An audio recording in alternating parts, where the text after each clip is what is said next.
Today we're gonna be making a Carnivore McGriddle breakfast sandwich. And it's all inspired by this pan that I saw on social media. I saw so many people using this pan to make breakfast sandwiches that I said, I'm gonna buy this pan. It was relatively inexpensive on Amazon. They were making McGriddles using this pan, and we thought we could make a keto or even a carnivore version of this sandwich in this video. This isn't the first time that we've tried a McGriddle replacement on this channel. We did a keto one not too long ago. It was like a McGriddle muffin that turned out really well. The only thing is, I mean, this is technically mostly carnivore, but you probably are going to add a splash of keto-friendly maple syrup into this, and you're adding sweetener into it. I mean, carnivore is like one of those things. Some people even eat avocados on carnivore. It's about keeping the carbs as low as possible. That's what we focus on here on our channel. And the thing that inspired us was actually a carnivore pancake recipe that we found on ketoandeat.com. We'll leave it linked in the description below, but we are going to be using some substitutions in this recipe, so we'll be leaving that in the description. And we thought this would be the perfect bread replacement for a McGriddle. We're also going to use like a sausage inside.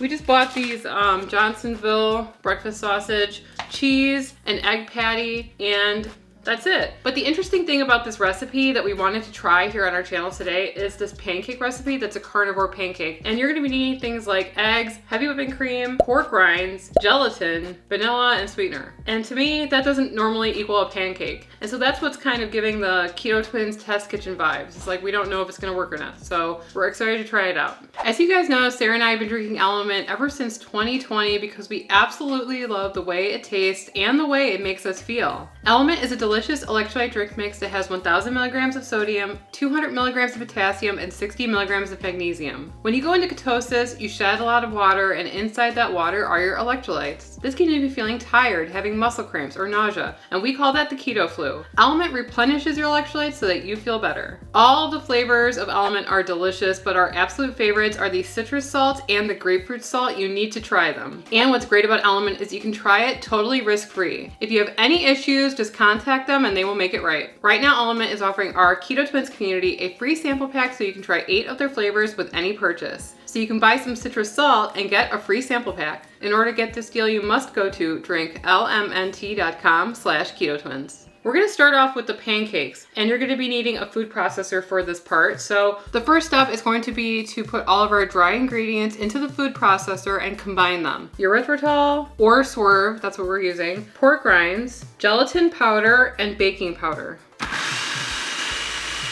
So all of our dry ingredients are mixed together. We're going to combine all of our wet ingredients into a bowl, which are 4 eggs, some pure vanilla extract, and some heavy whipping cream. I'm gonna mix that all together and then I'm gonna pour it all into the food processor. You don't have to do this. I think you could just add it directly to the food processor, but this is what I like to do instead.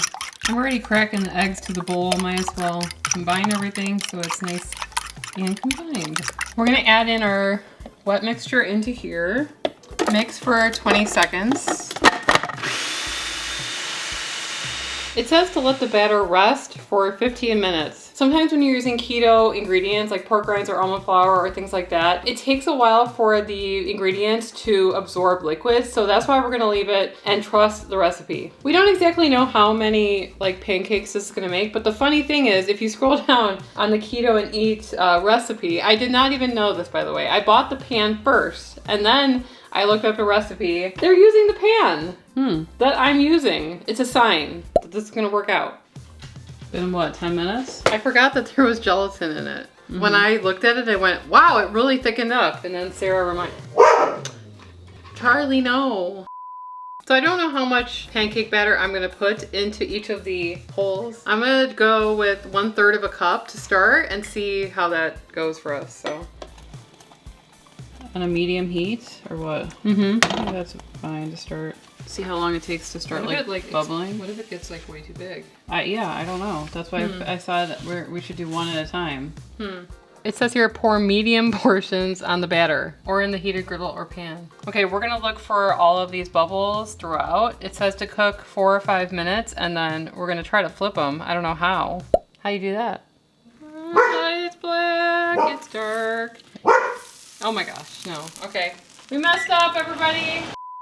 things we did wrong, probably. We put too much in the holes. You did. I did. I thought 1/3 of a cup seemed like an appropriate amount. I don't think it is. We're gonna go with 1/4 of a cup. Also, I think we cooked it at too high of heat. I think that it's burning. We are gonna make another batch, but smaller, lower And thinner. temperature. We'll see how this one cooks, and we're gonna make more batter. So the last survivor that we put in there to test it to see if it would work under lower heat ended up like this and like this. So it's not cooked. So the next one that we're gonna try is the second batch that we're not gonna include the sweetener in it because I feel like that's the issue. The sweetener is turning black. Meanwhile, the pancake is not even fully cooked. This was only maybe like 3 or 4 minutes. Maybe it's the erythritol. He uses erythritol. Does erythritol not burn?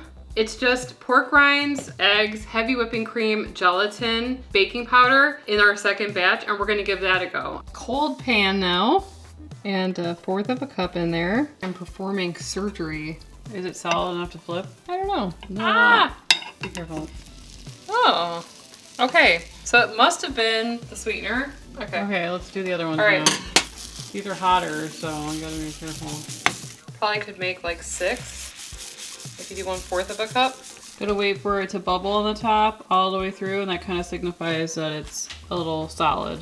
That's how it would look if you got it from McDonald's. Sure. What? It's true. All right, so I feel good about this round of carnivore pancakes. We're gonna cook those through. We have to cook the other ingredients for our breakfast sandwich though, and that's some scrambled egg in the same pan. It's just not, it looks like the same as the pancake. It's supposed to look like an egg. Why does it look like that? A sausage patty, a slice of cheddar cheese, and we're gonna put this all together and drizzle a little bit of the keto maple syrup, and we're gonna go downstairs and we're gonna try this Carnivore McGriddle breakfast sandwich.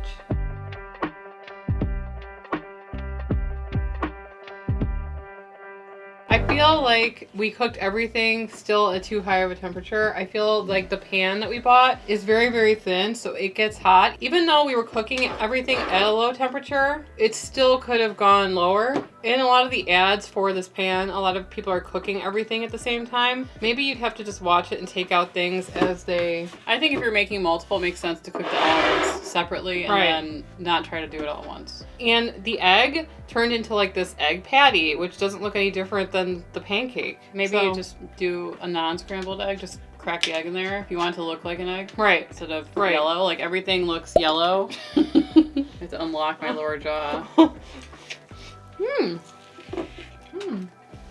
Well, it does taste like a McGriddle. So you have like all the different layers here. In the middle. Yeah. What really makes it taste like a McGriddle is the maple syrup. Like, it would not taste like a maple syrup. Is it? Yeah, it is. It is. I'm looking at the sausage is actually cooked, but it is. I hate that. Yeah, the maple syrup, I think that I could go heavier with the maple syrup a little bit because that's what you're like kind of going for.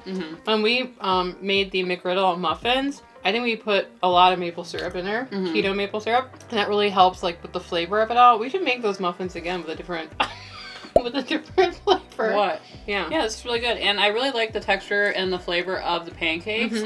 It really does have a fluffy texture to it, which I think is the gelatin, which is doing that. And I don't think you'd be able to tell that there's pork rinds in there. There's like a 5% pork rind flavor. Put more maple syrups on top. It's big. It's hearty. It's like, I don't even know how many calories this is. Yeah, this is very low in carbs though. High in protein. Right? And high in fat. Right. A true carnivore probably wouldn't have the maple syrup on there. I don't think it will taste like a McGriddle without it. Right. If you guys want to see that video where we made that egg sausage, what was it called? The McGriddle? McGriddle muffin. If you guys want to see... Can you give me a second? Sorry, I really...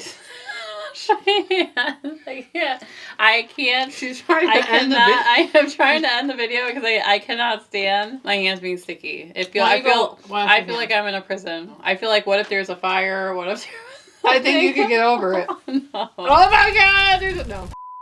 Anyway, if you guys want to see that McGriddle muffin that we made that was super good, you can click right here and we will see you over there. Anyway, I'm Emily. And I'm Sarah. And we are the Keto Twins signing out. Wipe your hands on the napkin. No, but see then. Look at this. Look at that.